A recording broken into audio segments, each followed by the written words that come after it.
metaphysical, linguistic objects help machines.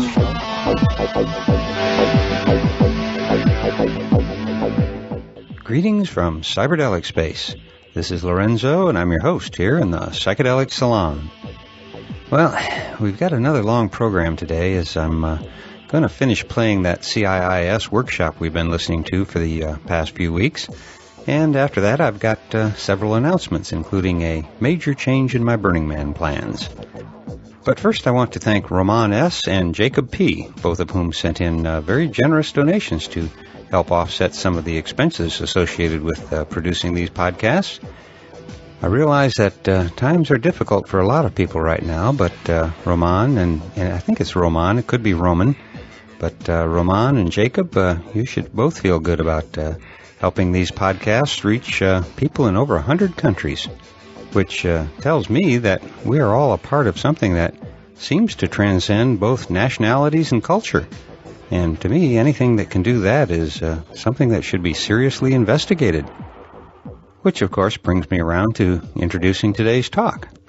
And as I said, today brings us to the end of these recordings of a Terence McKenna workshop that were posted on our psychedelicsalon.org blog by fellow saloner Miguel Fernandez, who joins us each week from his home in Portugal. And I want to say thank you again, Miguel. This was a workshop I hadn't heard before, and at least to me it brought up some new ideas that Terence had that I hadn't heard before. So, hey, thanks again on behalf of the whole salon for doing that, Miguel. And so we'll begin with Terence answering a question about the difference in the quality of the experience between a 5-MeO DMT and NN-DMT trip. And yes, I have to warn you again that there is one point in here where the tape just jumps from the middle of one thought right into the middle of another. I'd apologize for that skip if I'd made it myself, but that's just the way I found it. However, I don't think we missed very much. So anyway, here is Terence McKenna speaking at the California Institute of Integral Studies on the first week in November, 1988. Major distinction between 5-methoxy-DMT and NN-DMT in terms of the quality of the experience? Oh yeah, they are day and night. I mean, 5-MeO DMT, some people like it.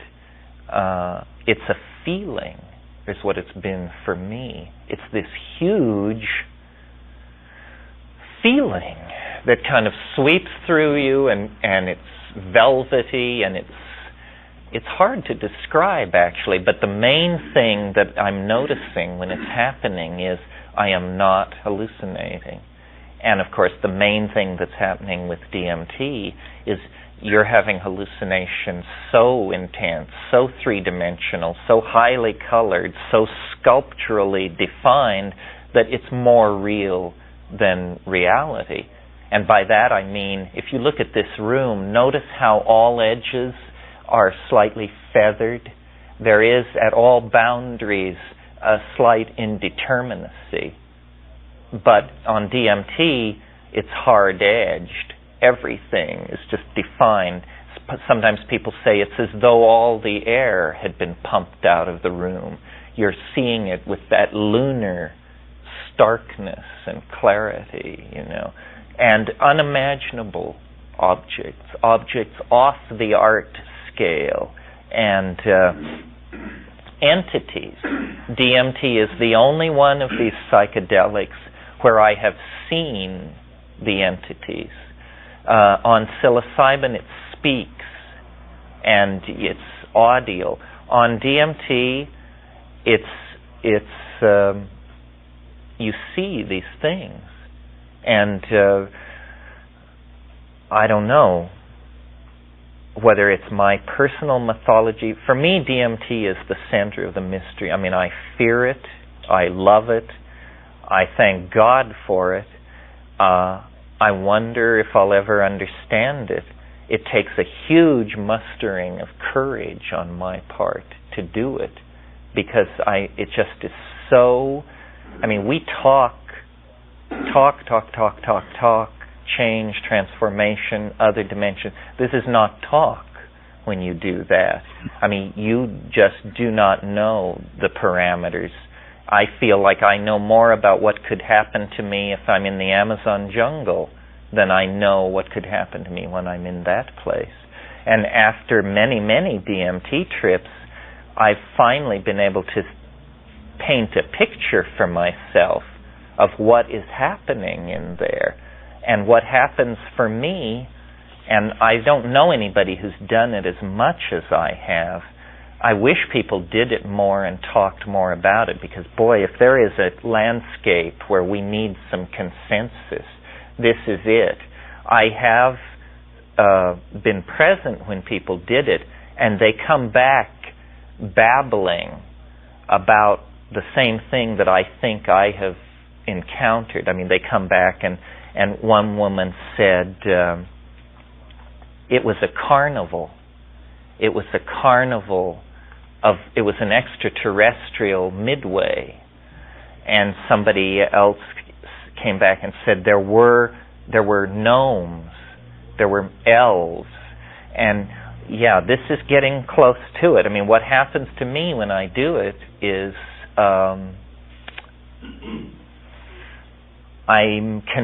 there's a period, an initial period of kind of hysteria and confusion. It's almost as though time speeds up, even before you take the first hit.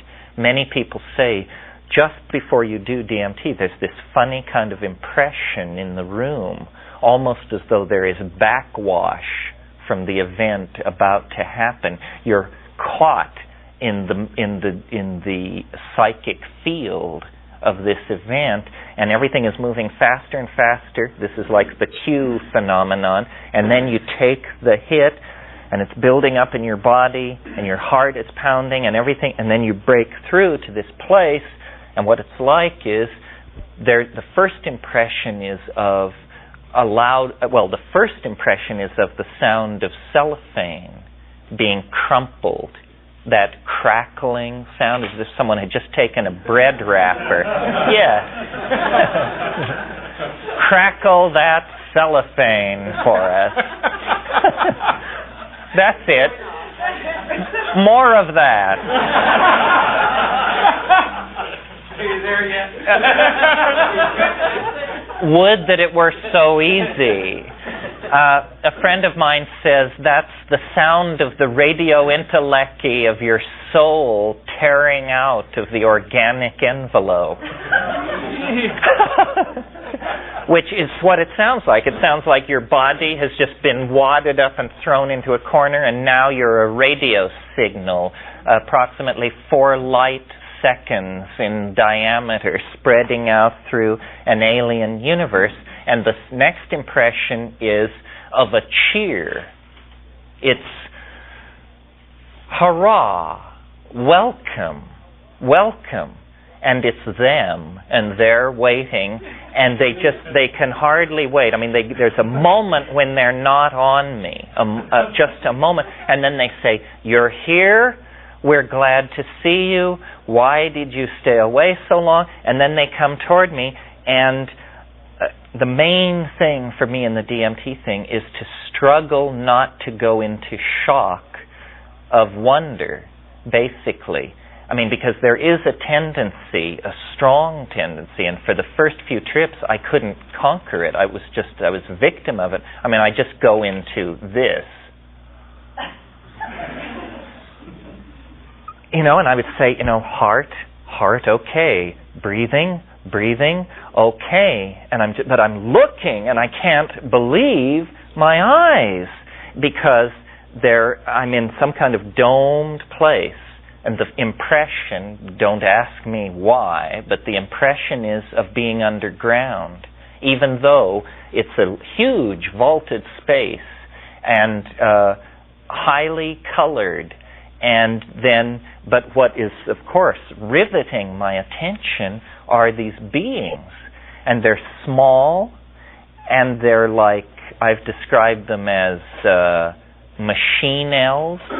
They seem partially machine-like and partially elf-like. Yeah, no, they are not so mundane as that. They don't have a fixed body outline. And in fact, that's one of the things that's going on in this space that's so baffling. They come toward you, they're singing in this alien language which you somehow understand. It cannot be translated into English, but you understand it in that moment. And what they're doing is they are using their voices to produce objects. And so song becomes thing. And there are dozens of these things, and they're coming closer and closer, and the songs they sing condense into objects, and the objects themselves can sing. And these things come and they're saying, look, look. And they're holding this stuff out to you. And you look at it and you're fighting wonder because your entire being is caught up in this can't be happening. And yet they're saying, just look. And what these things are devices, toys, works of art, objects. But whatever they are amazing. And you look into it and you can't, and they seem to be shifting, even though they're made of metal and glass and gems and pulsing. Everything is migrating and shifting and changing. And they say, look at this one. It's the most astonishing thing you've ever seen. And you just look at it and they say, look at this one. Look at this one. And they're piling up. And these things are coming towards you, and then they jump through you. They can pass through your body. And they're running around chirping and singing and making these objects. And what they're doing is they are saying, do what we are doing. Do what we are doing. And you say, I just want to go back to New York. Say, later for that. And the implication is, and this is the mystery of my life, I'm teasing it out, trying to understand it, but the implication is, and the promise is, that ahead of us in time, 6 months, 50,000 years, is a visible linguistic channel of communication. That the thin channel of audio communication composed of small mouth noises is just a provisional kind of communication. And what is being proposed in this state is a true telepathy. Now, I always thought that telepathy means you think, I hear what you're thinking. What it actually turns out to be is you speak, I see what you mean. And I don't mean that metaphorically, I mean I see what you mean. So that your linguistic intentionality condenses as a three-dimensional object in front of us, a sculptural modality. So then we both see what you mean. You made it, and I'm your conversational cohort, and we're both looking at your meaning. And we can walk around it, we can adjust it, and notice that no common dictionary is necessary here. If you're Witoto and I'm Polish, I still see what you mean, because what you mean is an objectified three-dimensional modality, not a string of Witoto words. So that, and it's saying, do this, do what we are doing. Well then, this took me about 15 trips to get this far, and then I began to experiment with sounding in that state. And I discovered that they were right, that is a 3.5-foot wide, 8-foot long, magenta curved surface with lime auras, and that shifts the lime auras into rose pink and adds gray-silver pinstriping along one edge. And I thought, my God, what is this? So then when you break out into actual chanting, actually linguistically modulated sound, you discover you too can make these objects. And what they apparently are, how this could be, don't ask me, they are apparently syntactical sculpture. Sculpture made of syntax. Syntax suddenly becomes not the rules that govern spoken languages, but the rules that govern the assembly of three-dimensional thought objects. And as though words were the shadows of hyperdimensional intentions that can actually be broken through to. Well, my God, I just thought this is the weird, this takes the cake. I mean, I've never heard of such a thing. Nobody's ever suggested to me this is possible, so forth and so on. So then, as is the case with most things, if you look long enough, you discover precursors. And what I discovered in a wonderful book, and any one of you would love this book, I'm sure. It doesn't deal with the psychedelic experience by name, but it is a psychedelic book. It's called The Phenomenon of Life by Hans Jonas, Jonas. And if you can find this book, what a read. It's a group of essays, and one of the essays, he is talking about the etymology of the word Israel.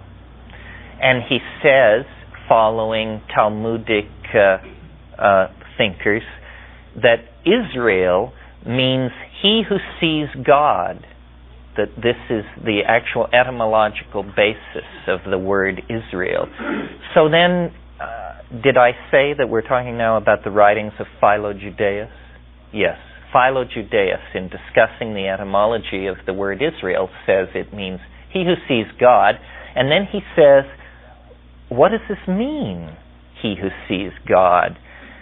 Well, as you probably know, in the Hellenistic world, there was this phenomenon called the Logos. And the Logos was an informing internal voice that tells you the right way to live. It's like a spirit ally that speaks to you and informs you. So Philo-Judaeus said, what would be the more perfect Logos? And then he goes on to answer his own question. He said the more perfect Logos would go from being heard to being beheld without ever crossing over a quantized moment of distinct transition. This is precisely and in fact what is going on in these states. Because now I have learned or have found out how to evoke this DMT phenomenon in the more controllable environment of the psilocybin intoxication. And it happens like this. First of all, I form the wish for it to happen. I usually follow a line I learned in an old I Love Lucy rerun where she's explaining to Ethel how she contacts flying saucers. And she says, I just say, come in, little green men, come in, little green men. So on mushrooms, I do this. I say, come in, little green men. And what begins to happen is this sound like bells, like very distant bells. And then it becomes louder and louder. It's sort of like bells with wind. And it becomes louder and louder and more complicated and more complex. And at a certain very, very hard to precisely define moment, it begins to spill over into the visual cortex. And then I see the language and I can interact with it. Well, it is apparently a more perfect Logos. This is what I had in mind in the back of my mind yesterday. Remember when I talked about how smoking was new to Europeans and they couldn't understand what it was, and then I made this offhand comment that it was a new use for the human body, only 500 years old? Well, it proves that there may be undiscovered uses for the human body. I mean, we've only been around playing with our bodies for 50,000 years, and we've discovered most sexual configurations and all these acrobatic things and amazing things that people can do, like make pyramids of 10 individuals and so forth. But smoking is pretty basic, and yet only 500 years old. Well, it seems to me that right under the surface of human neurological organization is a mode shift of some sort that would make language beholdable, and that if we could somehow kick over into this alternative mode, we would become unrecognizable to ourselves. Now, I realize this sounds pretty far-fetched, but you always have to have reference to context. In a universe where there were no people, that would be a pretty far-fetched idea. But the fact that we already possess language seems to argue that we are in the process continually of evolving new applications for our bodies, and that when language, spoken language, burst on the scene 35,000 years ago, which is most estimates. I mean, think of it.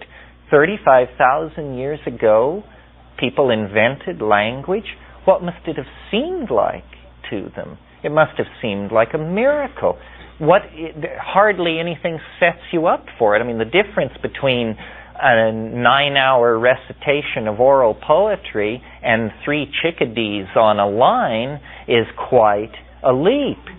And I'm suggesting that somehow there could be a leap forward in the communication dimension, and that this is, in fact, what shamanism is all about, what the end of history is all about, what psychedelic drugs are all about. We are edge-walking on an ontological transformation of what it means to be human. And the mode that this transformation will come in, it will not be political or technological. It isn't starflight. It isn't socialism. It's a whole other way of making our minds known to each other by being able to show each other our minds. And in psychedelic states, you can do this. Yeah. Do you think there's any relationship to the Australian Aboriginal belief that the world, that the forefathers actually sung the world into being, that the song, that concept doesn't seem too far off? That's right. Well, yes, as you say, in our own tradition, in principio et verbum, et verbo caro factum est, in the beginning was the Word, and the Word was made flesh. That's the whole story. What we need to do is pass through this transition and make the Word flesh. In other words, objectify the Word. Somehow the Word, and believe me, I talk about these things, but the pictures are provisional. I don't understand how it could be done. I mean, I'm an engineering type on one level. Is it an acoustical hologram? How in the world could I make you see a concept in my mind as though it were hovering 3 feet above the floor? Is there a way? And I've noticed on psychedelics, and again, I don't know whether this is a false trail or whether this is part of the mystery, but I've noticed on psychedelics that if you get a candle, if you get a person between yourself and a candle so that you have them in profile and they are raving and you can see the candle past them, there's something coming out of their mouth. It's like, you know how when you agitate oil in water and you see the swirling oiliness of water, or when you're in a swimming pool with too much suntan lotion in it, there's this kind of roiling discontinuity in it that's fairly subtle. Well, something like that is in the middle of my field of vision, and I'm just watching them, and they stop dead. these two people, they must be 500 yards away, 1,500 feet away over these rolling green lawns. They stop dead, and then they scan, and then they start toward me. And I cannot believe my eyes that these people have changed course 90 degrees and are now headed right for me. And I kept telling myself, it's a hallucination, it's an illusion. They are not getting larger in your field of vision. You are not going to have to confront these people. Please, God, make it so. No reprieve. They're just getting larger and larger and larger until, and so I said, I'm going to make this go away by not looking, and I'm just going to sit like this. And I sat like this, not moving, until the guy's feet entered my field of vision. And then I didn't move, and I didn't say anything, and then I just looked up, and he said, "You're from which place?" "You have been how long in India?" And it was the grilling, which any Indian tourist knows. Any citizen of the subcontinent can approach you any time of the day or night, anywhere, demand to know your name, how long you've been in this country, and then the kicker. "And what do you think of India?" And this question is asked for the specific purpose of observing your discomfiture, because they know damn well what you think of India. And so I looked up, and I gave this guy my most penetrating gaze, and I said, "I cannot be interrogated." And then I just put my head down and waited, I don't know, an hour. And when I looked up, they were gone. But only in that circumstance of being so stoned would I have ever behaved that way, because the normal tourist reaction is, and they watch this happen to you, you just go into a tailspin of, it's their country, everybody's a person, I'm a stranger, I should be nice, they're harmless, what's so bad about this anyway? And then, and so then you pair it out, you explain, I'm from San Francisco, California, I've been here 3 months, so forth and so on. A friend of mine told me a funny story about taking the Bombay-Calcutta mail and arriving in Calcutta on this train, 4 o'clock in the morning, and he gets off the train, and there's a little sadhu man over there, and the guy starts toward him and comes up to him, and my friend said, "Wait a minute, before you say a word, my name is Nathan Jones, I'm from Brooklyn, New York, I've been in India 3.5 months, and I hate it." And the guy said, "Oh, you're great, Baba. You're reading my mind. You're reading my mind." You gotta be fast. That's all there is to it. Yeah. Over the last couple of days, you've said that the mushroom basically creates its own agenda. You've also given examples of how you've directed it. So which of those is true? And if you can direct it, are there ways to direct it to specific regions by doing specific things? What kind of a region? Well, the first thing is, do the mushrooms have their own agenda? And second of all, if you have some control over it, how do you get to where you want to go? Whether you want to deal with certain issues like death or the body or whatever, or to get to certain regions of consciousness.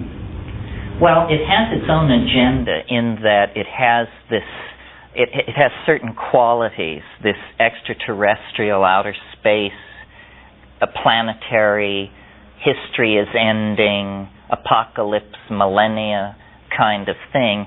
You can direct it if it likes the way you're going. It's sort of like a very strong horse. If you're going the way it wants to go, you're fully in control. Otherwise, not.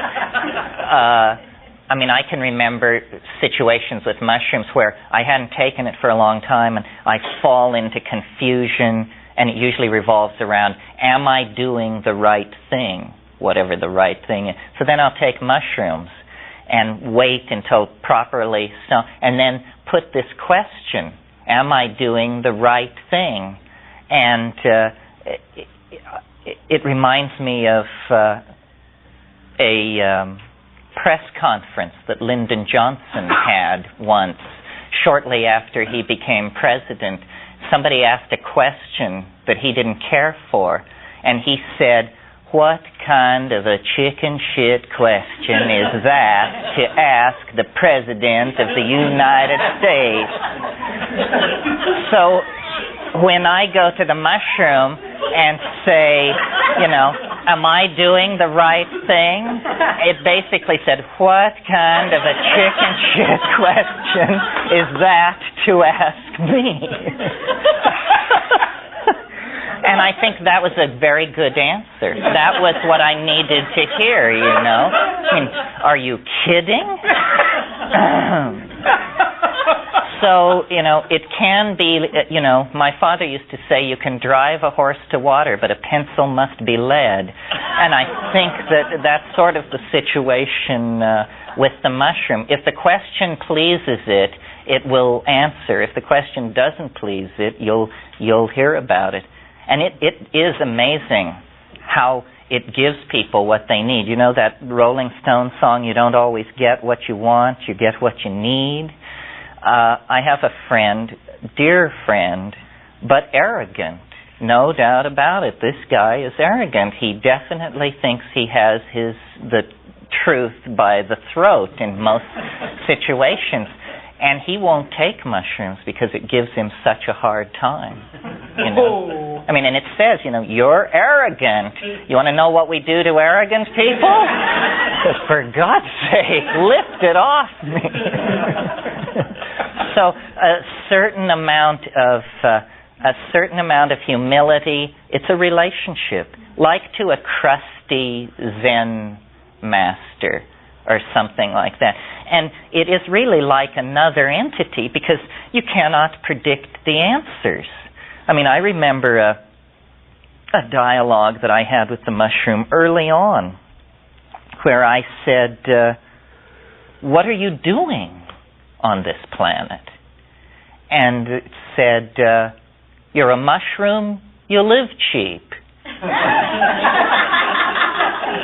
And so he said, He said, listen, this neighborhood was not so bad till the monkeys moved in. To you it may look like a mess. To me it was paradise. The mushroom is very, very weird. I'll tell one more story, then I'll try and get off stories. And all these stories, why am I doing all these dialogue? But why am I doing all these ethnic imitations? I'm not sure. There's one in this story, too. I was in Malibu with all these fancy film people, and we went out to dinner. Ralph Abraham was there, too. And there was this French woman there, a film producer, and she was seated next to me at dinner. And before dinner, we had been talking about the mushroom, or I had been introduced to her as the mushroom man and this and that. And she said to me, and you'll see why the story I just told relates to this, the story about you're a mushroom, you live cheap. And she said to me at dinner, she said, you say that the mushroom speaks to you, but I do not understand exactly how this works. And I said, well, it's sort of like it has many faces that it can show. Like sometimes it's like the role that Rod Steiger played in The Pawnbroker. And at that precise instant, Steiger shows up at the table to shake hands with everybody and slap a few backs, and then he just drifts off into the recesses of this restaurant. And Ralph Abraham, who was sitting across the table from me watching this whole thing and had heard what I said to this woman, reached across the table to me and said, you see, the mushroom is showing us that it can touch us anywhere, anytime. strange stories. Synchronicity. Yeah. How do you remember to bring back what you've learned? Oh, that's a good question. That's an important question. That's a key question. Roland Fisher, who was a great psychedelic researcher with psilocybin and later retired to Majorca to be Robert Graves' next-door neighbor, coined the phrase state-bounded. This means you can't bring it back. And I'm sure you all have had the experience of dreaming, being caught up in some incredible dream with strange people, foreign countries, exotic costuming. The alarm goes off, and as you stagger out of bed, this is just melting like an ice cube in a blast furnace. And by the time you're out of bed and fully dressed, you have nothing, not a shred, not a hint, not a clue. It's absolutely gone. This is a state-bounded memory. Chemically, what's going on is apparently short-term memory transcription is just not occurring. You're having the immediate impression of these things happening, and then it's not going to disk, so to speak. It just is lost. Yeah? My experience is also with dreaming is not to be afraid that I'm losing what I'm dreaming. In the moment I'm afraid that I'm not getting hold of, I know that's gone. And in training myself in knowing everything, and so I'm how do you say that? I'm tuning my body to remember everything what I'm getting. Before going to bed, or I'm taking my dreams as learning. Also, being learning during the nighttime, and it's that I'm telling my body to take everything. So even if I don't know it really consciously the next morning, it's there, and I make the experience that it's really there. Sometimes I have just a feeling, and I'm noting down the feeling. I'm trying to feel it again, and I'm knowing something happened, and I shifted something tonight, and it was like this and that. And I know that I did my work, also if I don't know exactly what was going on. But it helped me a lot in just knowing that my body has so many possibilities to memorize, that will memorize. So I'm not giving air to fear that I'm not memorizing what I'm learning. And the dream is not truly lost in that situation where you wake up and it melts away. And the proof of this, and I'm sure you all have had this experience, is then you go off about your daily business, and then there will be, and it was almost always by coincidence, an image, a chance phrase, a view of a street or something, and it will cause you to remember the dream. And once you get a hook into a portion of the dream, if you then work on it, you can probably bring a lot of it out. How this works in psychedelics is, if I have an insight or something that I particularly want to remember, first of all, I will say it aloud. This is strong imprinting. And then the real imprinting is to repeat it a few minutes later, and then a few minutes later again. And if you can carry it over a number of minutes to several different levels, it won't leave you. A very useful shortcut for this is a tape recorder, where if you play the tape of the trip back after the trip, you will just a phrase spoken will set off a chain of associative recall, and you will retain it this way. But to my mind, this is one of what shamanic training must really be, is mnemonic training. If you want to bring the stuff back, you have to train yourself to bring it back. Now, this state-bounded thing, it's important to notice. We talk about how dreams are state-bounded, how psychedelic experiences are state-bounded, but what we fail to notice usually is that ordinary reality is state-bounded. I mean, if I were to ask any one of you, what did you discuss with the person you had lunch with yesterday? It's probably very touch and go to actually put this together. I had lunch yesterday with Richard, we discussed his television transmission system, but that was new to me and therefore easy to retain. And also, Richard and I haven't had thousands of hours of conversation together, but the person we are most familiar with is ourselves. Well, I don't know if it works for you like this, but I am, let us say, cleaning my house, vacuuming, doing dishes, making beds, and I'm thinking, all the time, thinking. And I understand why Rome fell.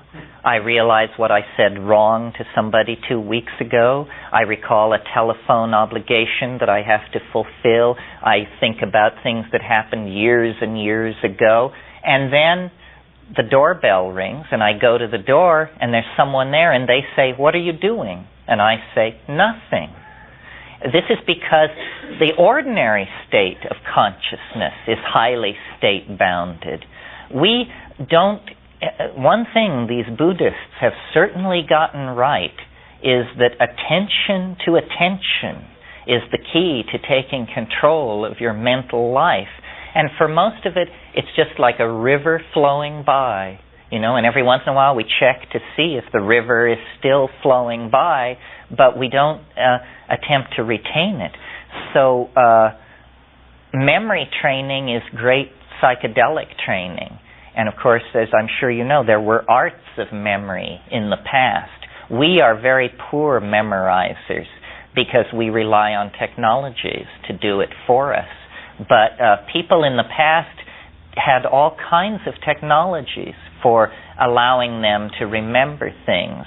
For instance, the most common one in use in late antiquity and up through the Renaissance was the memory palace approach. This is where you think of a place, a big place preferably, a place you know well, a school, a hospital, a cathedral, a university, but big, and sit and think about it. Think about how it looks as you go through the main doors, and then what you see when you turn to the left, and what you see when you turn to the right. Learn this building until you really can command it with reasonable vividness in most situations.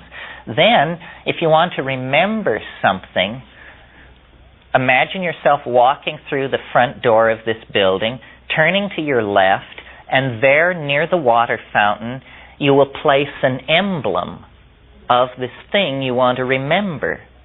And then you will go down the hall and around the corner, and by the fire extinguishers you will place another emblem of the next thing you want to remember.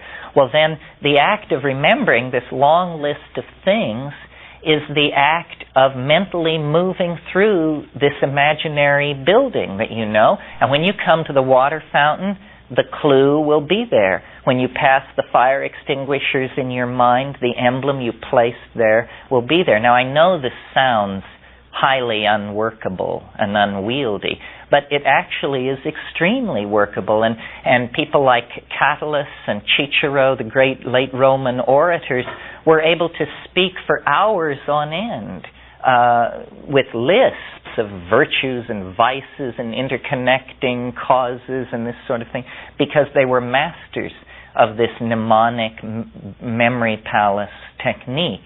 Well, psychedelics are a vivid... This is another one of these things, like mantras, yantras, and so forth, that works on psychedelics.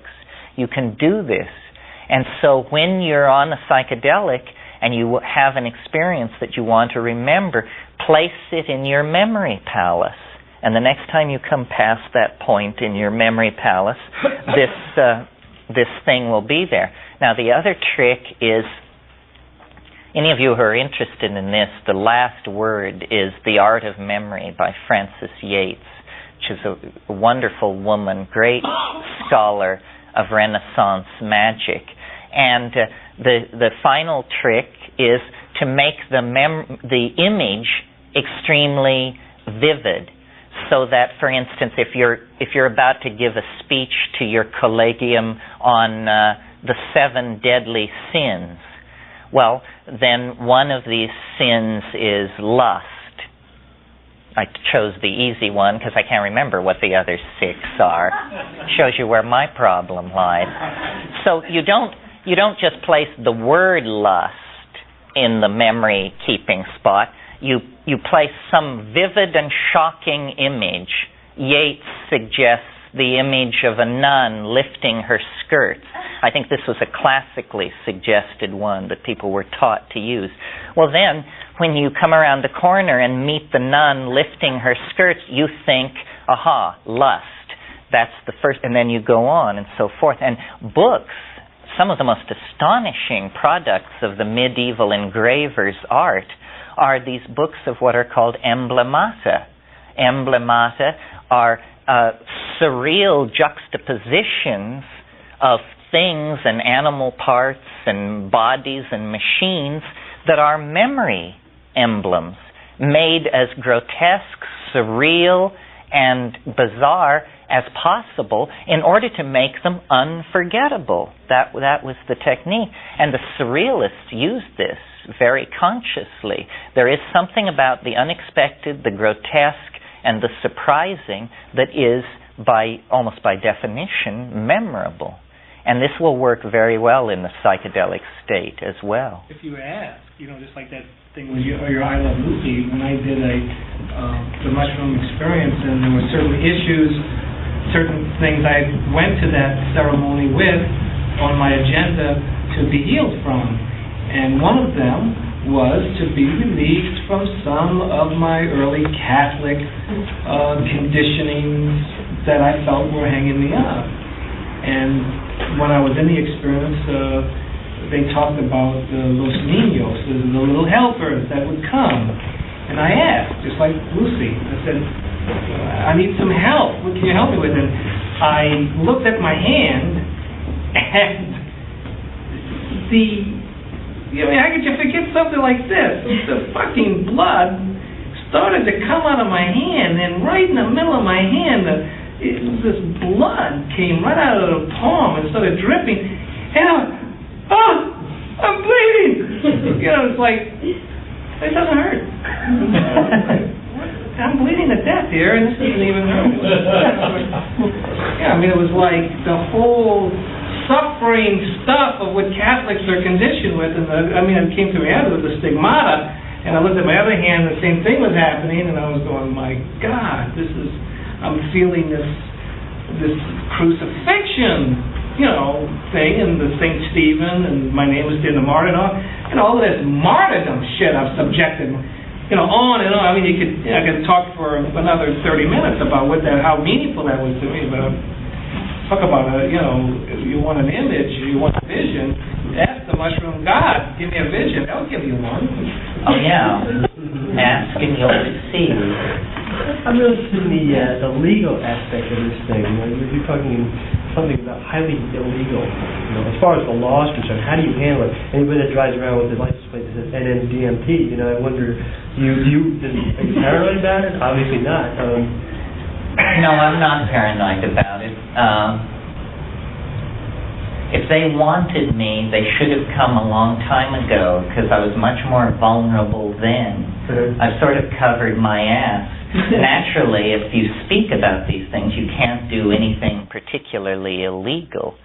And perhaps I'm foolish in the sense that I shouldn't be worried about being arrested, I should be worried about being shot. If that's how they play the game, then I'm in big trouble, because they'll just come and shoot me, and you too if you get into this. But if we actually have a legal system that works, then this is called advocacy, and it's not a crime. It's an exercise of the First, Fourth, and a couple of other amendments to the Constitution. Henry David Thoreau, you don't get more American than that, said that if you are right, you are a majority of one. And we live by majority rule. I don't feel heroic. It's not false modesty or anything. I don't feel heroic doing this. This is really humdrum to me. I just could not behave any other way because of what I've seen. I mean, this transcends laws. All that is it's seen as preposterous. I mean, there are. I believe in universal laws. You shouldn't kill people. You shouldn't lie to people. You shouldn't inject yourself between lovers. Most cultures, I think, recognize a set of universal laws. But thou shalt not smoke marijuana? Surely the God of Mount Sinai has better things to do than worry about that sort of thing. We have to create a new option. All social progress is made by people taking chances. If I am an anomaly, some kind of dangerous sociopath, then my message will be swamped and lost in the noise of the tumult of the world, because there are thousands of messages out there. If, on the other hand, this is a great and important domain of truth, then they are crazy to try and repress it, because it cannot be repressed. They have tried to repress it. Oh, why have they tried to repress it? If use of psychoactive drugs is so good for the psyche, why have they repressed it? They sought to repress it because there's something in the Western mind that is very nervous, that gets very nervous when you try to talk about the bedrock of ontology. McLuhan talked about this. He met great resistance, and all he was saying was that print had created certain kinds of unconscious biases in society in favor of uniformity, linearity, and like that. And he was amazed at the violence of the reaction against this. And he concluded that those cultures that have evolved from the phonetic alphabet are so removed from the stuff of the world, as opposed to languages like Chinese or Mayan or something like that, where there is a retention of the image in the written language, that the cultures descended from the phonetic alphabet are extremely paranoid about questions about the nature of reality. And that's what this is really about. The psychedelic issue does not relate to the drug issue at all. I mean, in fact, it's important to make this point. Drugs and psychedelics are not two members of a family. They are antithetically opposed to each other. The pro-psychedelic position is an anti-drug position. Now, how can this be, since we are accustomed to thinking of psychedelics as drugs? Well, it's like this. What is it that we object to about drugs? And I think everybody can agree, maybe not everybody, but most people can agree, we do have a drug problem. I mean, if you live in the inner cities, you see people getting all twisted up behind this stuff. We have a drug problem. So what is it about drugs that we find problematic? Well, I think that what is objectionable about drugs is that they cause unconscious, obsessive, destructive, self or other behavior. Unconscious, obsessive behavior is intolerable because we are conscious people accustomed to injecting choice and meaning into our lives.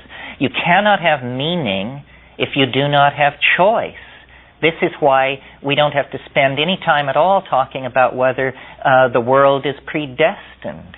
Because if the world is predestined, then I'm not saying what I'm saying because it's what I want to say. I'm saying what I'm saying because I can't say anything else.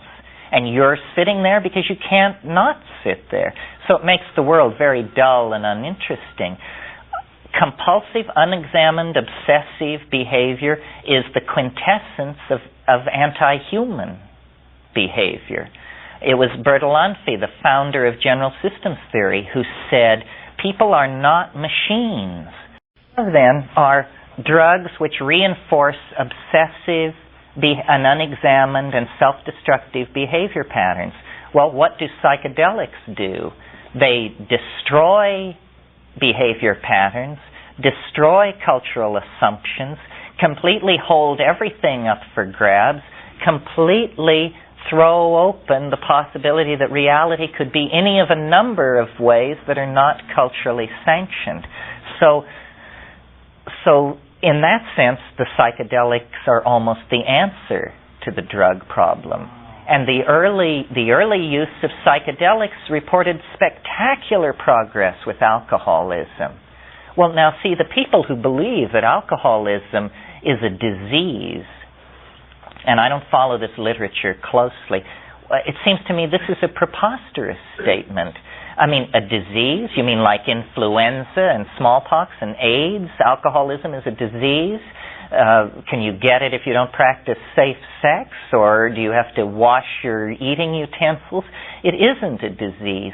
What it is it's a failure of self-image. And the reason LSD in many cases had a tremendous impact on alcoholic behavior was because it just showed people what they were doing. It said, this is you. You're a drunk. You're a burden to your family, a bore to your friends. You smell bad and you're useless.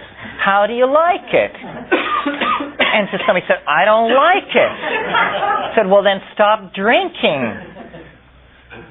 That's what it is. That's how psychedelics cure addiction. And nobody, when they talk about addiction, nobody ever talks about what is called self-restraint. Terrence, there's a new book that came out about a month or two ago that's incredibly, I don't remember the name offhand, incredibly controversial.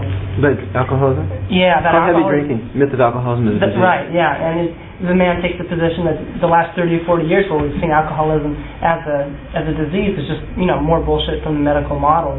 We need another alternative. And of course, AA and everybody's just up in arms about the book. Well, yeah, AA has I don't remember now. What did you say? John, what's the book? The name of the book is it's by Finnegrad. It's called Heavy Drinking, the Myth of Alcoholism as a Disease. It basically discusses the fact that it's a rationalization to say that it's a disease. I mean, there are certain people, I think, that have certain chemical reactions to alcohol, but they're in the minority, and that this is very important to me as well because this is work that I'm interested in. And alcoholism has also touched my family, as it has a lot of families. And yeah, I think the disease model has there's no responsibility involved, And AA, their position, their goal is not to understand the nature of the universe. They're not in the philosophy business. They're trying to get people to stop drinking. So to maximize that goal, I think that they go far overboard. First of all substances, they say, if you're an alcoholic, then you must forswear everything. I don't know how they relate to tobacco. But see, what you've got to understand is we are set up for addiction. It's just like language and cognition and all of these other things. We are the animal which addicts.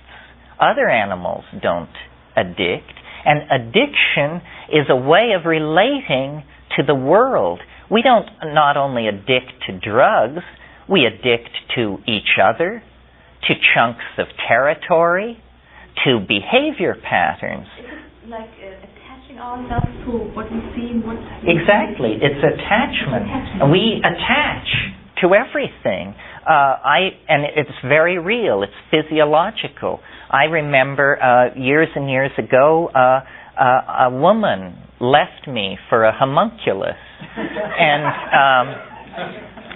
I was appalled. And it became. I was like vomiting every 4 hours, could not sleep, would burst into tears in inappropriate situations, of which there were many in my life. And heroin withdrawal cannot be worse than that. Are you kidding? Vomiting every 4 hours? And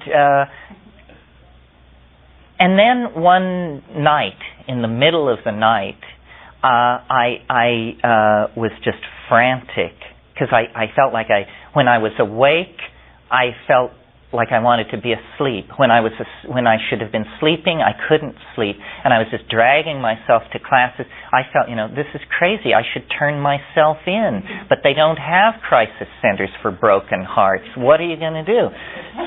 So then, in the middle of one of these bouts, I went to the medicine cabinet, and this woman who had left me had left all these pills there. And I sorted through all these pills and came upon a small bottle of tranquilizers, of a very mild tranquilizer, like Valium or something. Well, I had never taken a Valium. So I said, I'll take half. And I took it, and the next morning, or a few hours later, I went out to breakfast, and somebody came up and sat at my table and said, well, how are you coping since Hermione left you? And I said, who? Just jerk, and it really gave me respect for tranquilizers. I mean, I was appalled. I was appalled that something so real to me, so much me, half the tab, I didn't care, let him go. And then I realized all the people around me, this is how they deal with emotional crisis. Nobody wants to feel anything. I mean, the moment that an unpleasant emotion rears its head, people go take Valium or something else and cut themselves off from feeling.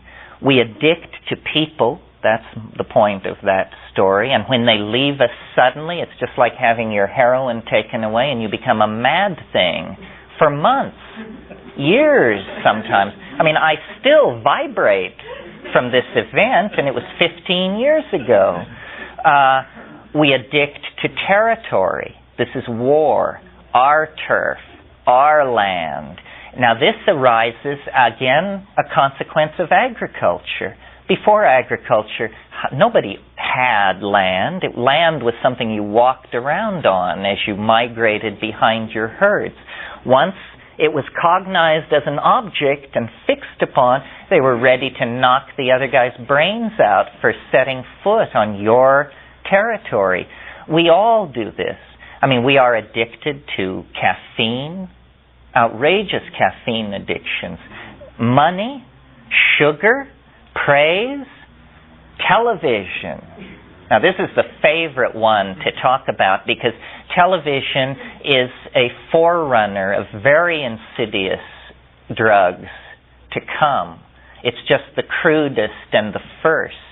But imagine if after World War II a drug had been introduced into this country of right-thinking, hard-working, decent Christian people such that 20 years after its induction, the average American citizen would be spending 6.5 hours per day involved in this drug. That's the figure for television consumption in this country. The average American watches 6.5 hours a day of TV. It is an electronic drug. It is an obsessive behavior pattern, an unconscious behavior pattern, and a physically destructive behavior pattern. I mean, it's done more for the rebirth of hemorrhoid specialists than any other single force in our society. So, but people say, well, that's not a drug, that's entertainment. 6.5 hours a day of entertainment? You know, before electronic media, a person could regard themselves as a great patron of, let's say, the musical community, and maybe they would hear 12 live musical performances a year when they would go to a theater. I mean, how many people in Beethoven, how many experts on Beethoven in his generation or the generation following heard, let's say, the Ninth Symphony more than several times in their intellectual life? Because, you know, you have to get a lot of people together and cooperating to perform the Ninth Symphony. To us, the Ninth Symphony is an object. Listen to it. Listen again. Listen again. We are able to turn experience, we are able to objectify experience and then addict ourselves to it. Well, is this bad? How can it be bad if it is so written into us? I don't think it is bad. I think what we have to do is choose our addictions, choose our behavior patterns. I mean, one can choose to be addicted to punctuality. I'm accused of this. Other people are addicted to always being late. One can be addicted to, meaningless sexual encounters. Some difference between habits and addictions. You mean because of the physiological angle? Well, I think that's been much overplayed. I think, should we not fall in love because we pheromonally lock together with this person and become a single unified set of drives and goals? The physiological aspects of addiction have been, I think, very strongly overdrawn. I smoke cannabis every day at most opportunities and have for years and years, since I was 18 years old.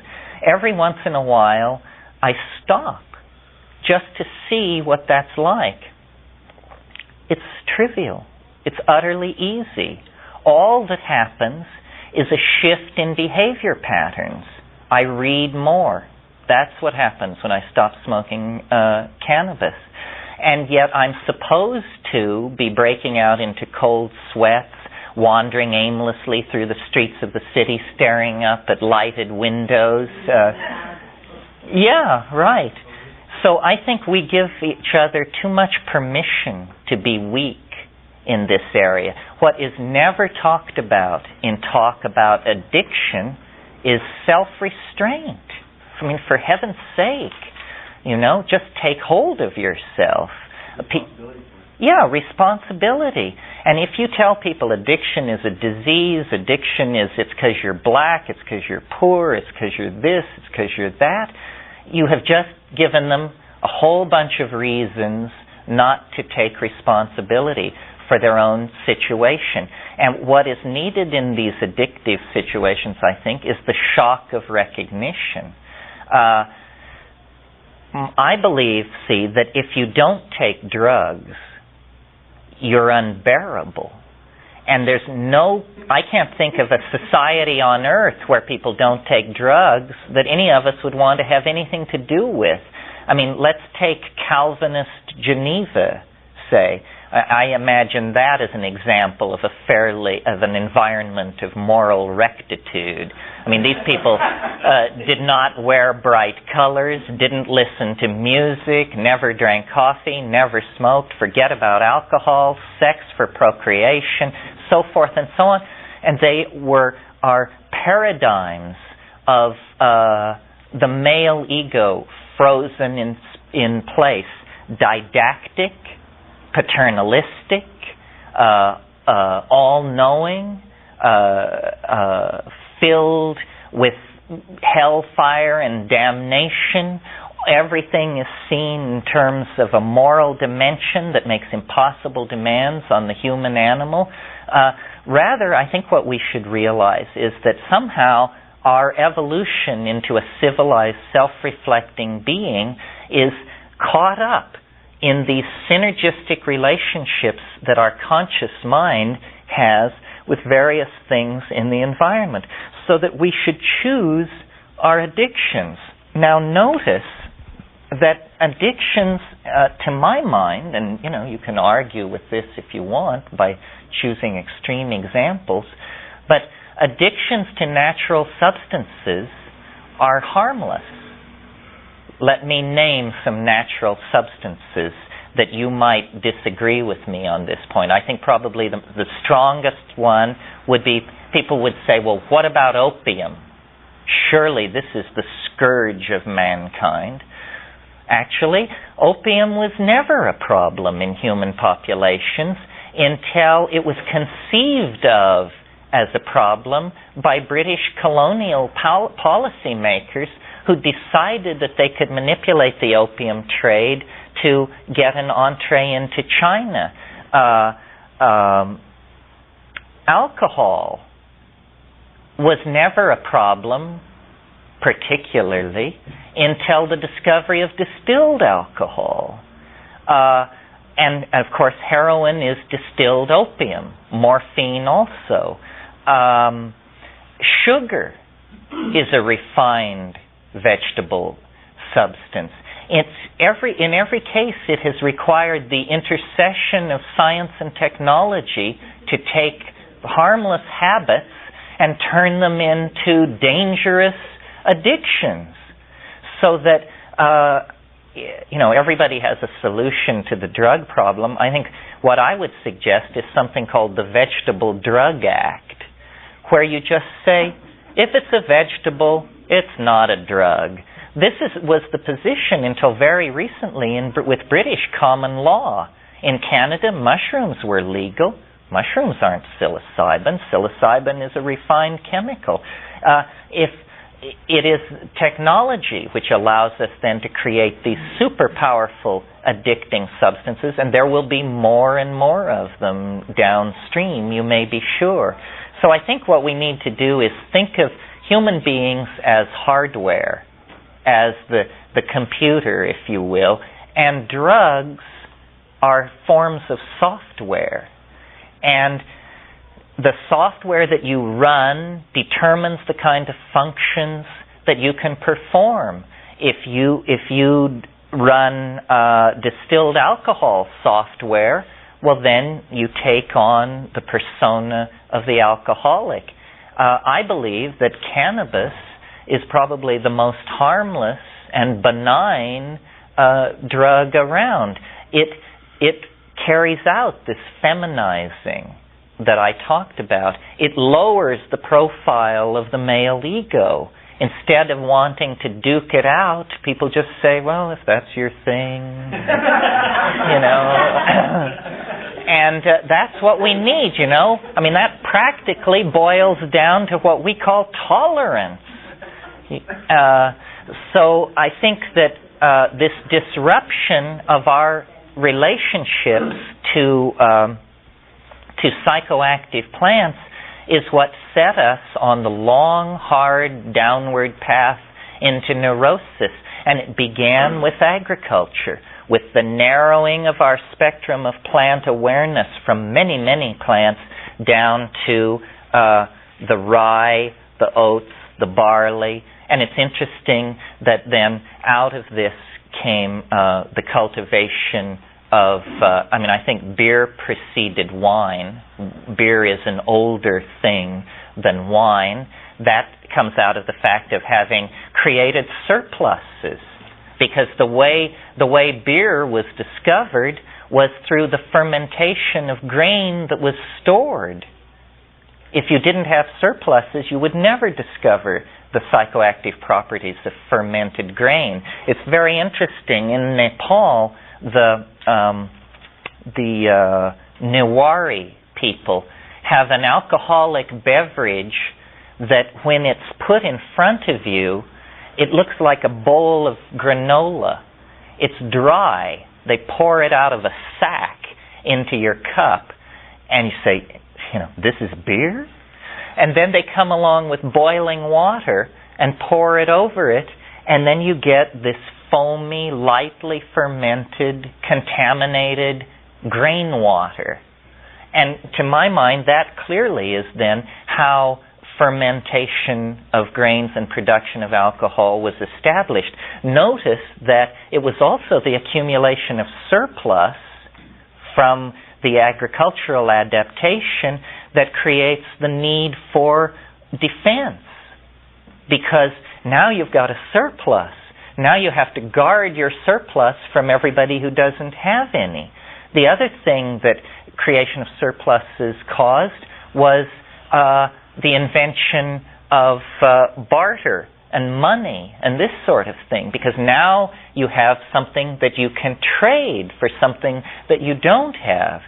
So all of these adaptations, also a nomadic people cannot move a grain surplus with them. So if your harvest one year, if you're a semi-nomadic people, that's a people who, like in the Amazon, they plant things and then they leave them and go away, and they have like a yearly peregrination, and when they come back to that place a year later, there's all this food ready for them.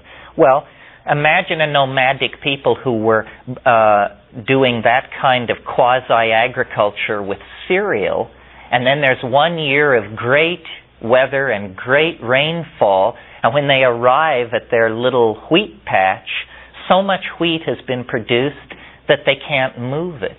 They can't take it with them. So then they say, well, but we have food now, so we don't have to keep hunting, so let's spend the winter here. And this interruption of the cycle of nomadism to deal with unexpected surpluses obviously spawned the idea in people's minds, well, wouldn't it be great if we had surpluses every year? And then that says, well, that won't happen if we're as careless as we have been about our sowing and harvesting, but maybe if we're very careful and till the land and carefully plant and do careful weeding, we'll have to stay here and weed, but then we'll get this tremendous payback in the end. So, to my mind, the invention of agriculture broke our relationship to the wild plants and the lowered profile of the male ego, and set us on a path of defending wealth, creating fortifications, supporting more specialization, larger populations, so forth and so on. And from there to the present predicament, it's only a moment. Pardon me? Lots of consequences stem from that too. Such, fear of losing your wealth, then consequently fighting to protect it. That's right. Lots of consequences. And also this idea of our land, because you want to hang on to this good cereal growing land, so it's yours, you say, and then you put a wall around it, and then you defend it, and so forth and so on. Well, yeah. Where do you see this going? Where do you see taking this break with nature and the position that we've gotten ourselves in? How do you see it? Well, I think that things are very far out of hand, and we're caught up now in the end game of history, and that we are going to have to create a way out of this impasse that is probably going to mean a complete redefining of who we are and how we relate to each other, and space and time and life and death. And it appears that technology is now the thing that is guiding us forward. We are not being led into the future by politicians. Politicians are running frantically along behind the wagon of history, trying to jump onto it. What is leading us, what's pulling the cart, is technology. And I think technology is the program of realizing the practical concerns of the imagination. And that really where we are headed is the imagination. It's a place. I don't know whether it's in solid-state circuitry or in the bones of the planet or in artificial arcologies in deep space. The future will figure out the details, but we are close enough to it now that we can anticipate it. It's what the shamans always said was possible, a world of value and meaning lived in the light of nature. And I think if we can get through this narrow neck that rationalism has imposed upon us and overcome these poisonous paternalistic philosophies, we will return. That's why I call it the archaic revival. It's the myth of the eternal return. History is something that you finish with as quickly as possible and then return to the archaic mode of eternity. And I think that's the adventure that we're all caught up in. That's the agenda that the plants and the planet have always had in front of them. It's just that we wandered away from an awareness of what was happening by deluding ourselves with our own inflated self-image. You know, man as master of woman and nature. And this distorted part of our self-image has now become so dangerous to us that we have to abandon it. We have to draw back from it. And under that kind of pressure, I think we will. So, harking back to another question, the reason I do this, and the reason I don't feel any great trepidation about it, is because I believe that historical momentum is with us. This is what is destined to come to be. We are going to take control of who we are by taking control of the physiological and psychological foundations upon which the self rests.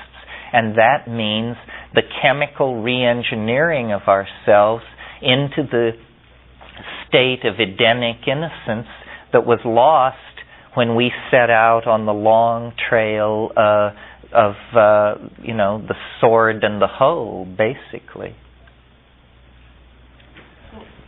That's it. End of weekend. Thank you very, very much. It's a political point of view, you see, and as a practical matter, there's no better way to succeed in politics than to champion the most out of it point of view. And now we live in an era where beige fascism is apparently the rising rule of the day. Well, that means if you want to be on the cutting edge, you have to embrace something very akin to psychedelic anarchy, the absolute antithesis of the fascist state. And then you will participate in the turning of the tide and the vindication of this point of view. And it will be vindicated, there's no doubt about it. All other points of view are bankrupt on the face of them. End of footnote.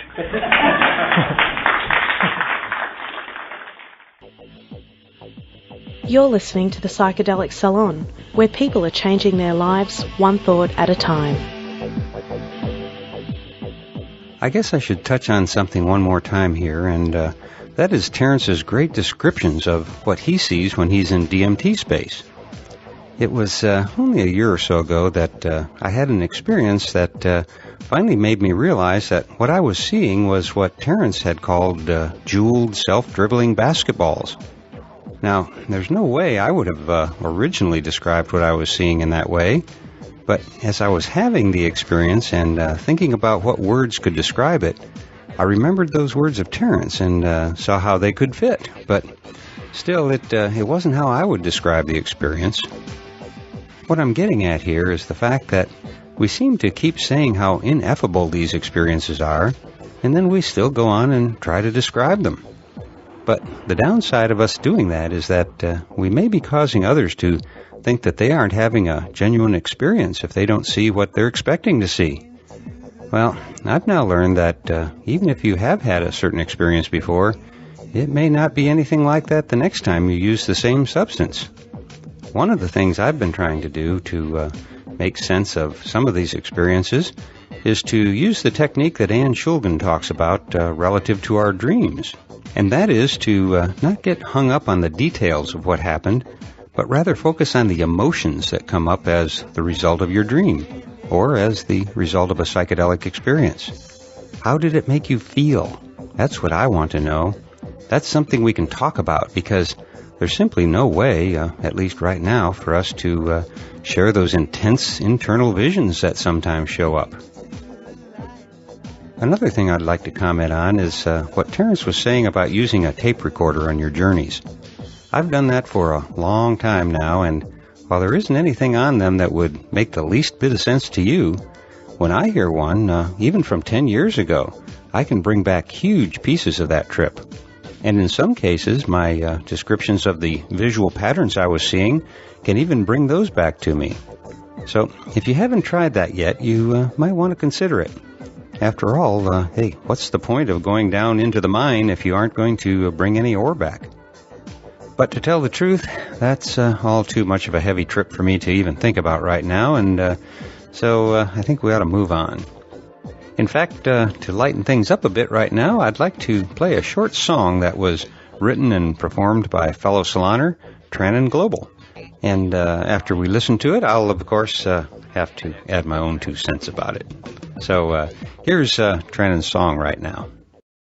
Well, I was born in April of 1975, but I left my heart with the hippies back in 1969. Tie-dyed shirts and psychedelic tunes put a smile upon my face.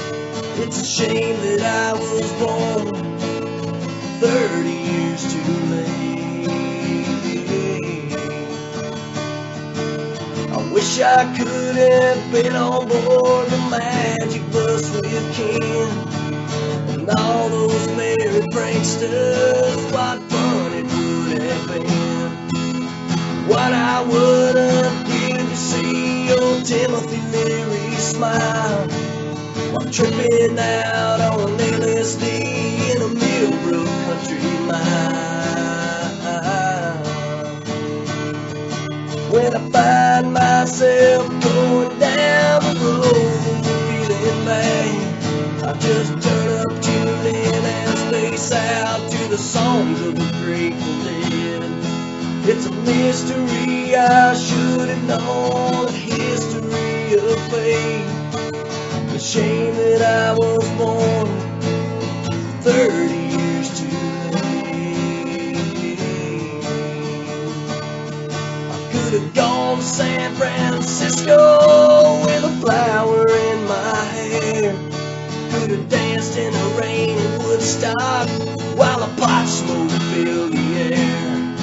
It's a shame I wasn't at Monterey to see the airplane fly, or to be in at the being neath the California sky. When I find myself going down the road feeling bad, I turn up, tune in, and space out to the songs of the Grateful Dead. It's a history I should have known, it's a mystery to fate. Shame that I was born 30 years too late.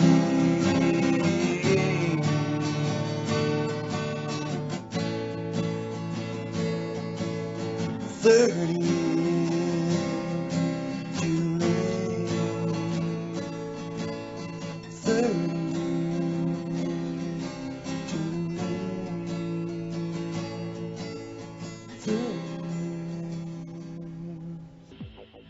Well, thanks for that, Trannon, and I want you to know that it most definitely reminded me of the vibe in our college dorm room back in the 60s. But here's my take on how things are today, and that is not that you were born 30 years too late. I'm here to tell you that I was born 30 years too soon. Having lived through what the rose-colored glasses of history paint as a long, happy party, I have to tell you that none of my friends from those days would want to go back to that time, and neither would I. No, from where I stand, the 60s were just the preface, the preamble to what is now underway. Had we had the World Wide Web back then, I think we would be living in a completely different world today. So, what did a lot of those disillusioned hippies do? Well, they dropped a lot of acid, and then they went out and created the internet that you see in all its glory today. But now that we have all of our tech in place, we find that we're wearing out, just when things are really falling into place and getting interesting. If I was only 30 years younger, many of us lament. And so your song strikes a real chord when you think about it from that perspective. Why are we all wishing for something that can't be when right now, right here in the eternal present, we've got more going for us than anyone could even dream of in the 60s? So now I'm looking for a song that lets the world know that the next 10 years or so are going to make the 60s look like the 50s. Because, at least in my humble opinion, 10 years from now, we are going to be living in a completely different world. And I think it's going to be one that is considerably more fun than the current one. But getting off my soapbox and on to another announcement, and this one comes from fellow Saloner and contributor Jason Hendrickson, who says, "Hi, Lorenzo. I have recently been volunteering for Mitch Schultz, producer, director of DMT, the Spirit Molecule.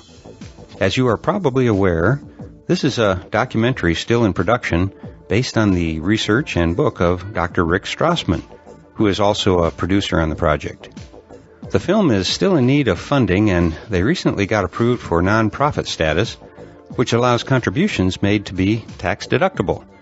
They also are offering a film credit to anyone who contributes at least $100. The following link takes you to the donations page, and I'll put that with the program notes, but it's Cottonwood Research, all one word, cottonwoodresearch.org, and you can find the project's link, and that project will be listed there." And Jason goes on, "I was hoping you might mention this on the salon or post a notice on your page. As I am sure you would agree, this film could be mighty powerful propaganda for the good guys in our lifetime quest for mainstream legitimization of the psychedelic experience. Thanks very much, and I hope you are enjoying the summer. Best regards, Jason." Well, thanks for sending that, Jason, and I will post a link on our blog along with the program notes for today's podcast. I'm sure that many of our fellow Saloners have read Dr. Strassman's book, DMT, the Spirit Molecule, and if you haven't, I highly recommend it. As you most likely know, it was the groundbreaking research by Dr. Strassman that finally broke the logjam holding back psychedelic research in this country. And thanks to his hard work, there are now a dozen or more major psychedelic research projects underway. I know that isn't much, but before Rick Strassman so boldly forged ahead, there were none at all. So if you can help this project along, even just by posting links to it on your own site, that would be quite helpful. Another email comes from longtime Saloner Chris S., who says, "Hi, Lorenzo, this is Chris. I sent you the Time Wave Zero software a while back, just to let you know who this is. Anyways, I just watched a promotional video for 2012, the movie that is coming out, with Woody Harrelson playing some guy named Charlie Frost. And he references Terrence without actually saying his name.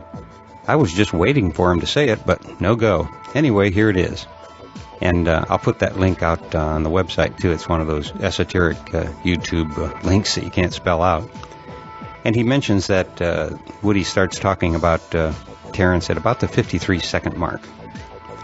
Anyway, that's quite an interesting clip, Chris. And I see exactly what you mean. But for now, I'll reserve my comments about this film until I learn a little more about it. But I have to admit that if this clip is representative of the movie, I probably won't be watching it. But seeing the clip out of context may not be too fair to the film or to Woody. I'll be anxious to see if any buzz develops about it over on the forums at thegrowreport.com, where, by the way, there's an extremely interesting thread on the Psychedelic Salon forum about suffering. And I think that might be worth checking out if you have the time. Okay, I guess I can't put this off any longer. It's time for another Burning Man announcement.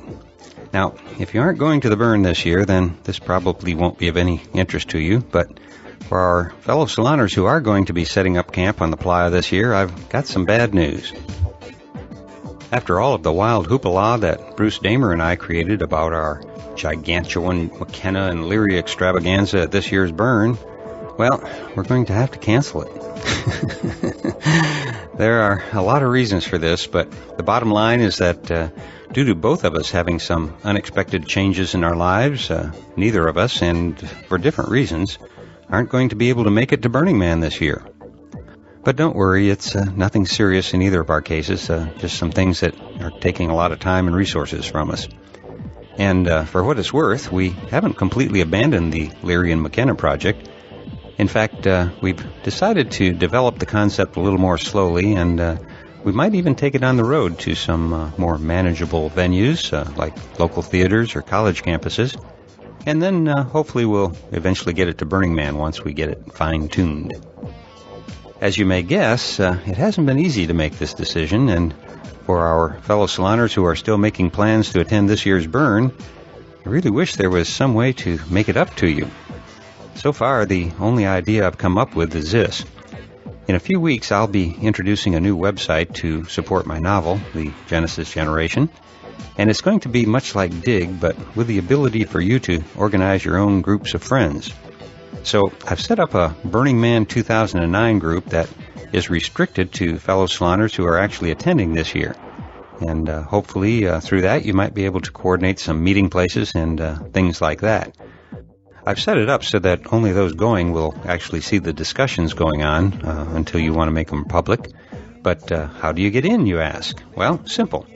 I'll take your word on it if you just send me an email to lorenzo@matrixmasters.com. That's all one word, Matrix Masters. And let me know that you'll be going to this year's burn, and I'll send you the password and link to get in. I know it isn't much, but maybe it will at least help a few of our fellow saloners find a couple more of the others. And I guess I should also mention that I've got a ticket for sale if anyone needs one. I got it in the Tier 2 bracket, which means that including fees and postage, it cost me $256.75. So if you know somebody looking for a ticket and that price is right for them, just tell them to send me an email to the address that I just gave, and it's first come, first serve. Oh, and a special thank you to our fellow saloners who made posters for our contest that never actually got off the ground, and I'll be in direct contact with you and see what we can do to get your work seen anyway. Well, I don't like ending on such a downer, but this has already gone on for too long. So I'll try to get another happier podcast out before a week goes by. And just to let you know, it's going to be the beginning of a Tim Leary workshop that he held in 1985. Well, that does it for now. And so I'll close today's podcast by reminding you that this and all of the podcasts from the Psychedelic Salon are freely available for you to use in your own audio projects under the Creative Commons Attribution Non-Commercial Share-alike 3.0 license. And if you have any questions about that, just click the Creative Commons link at the bottom of the Psychedelic Salon webpage, which you can find at psychedelicsalon.org. And for now, this is Lorenzo signing off from Cyberdelic Space. Be well, my friends.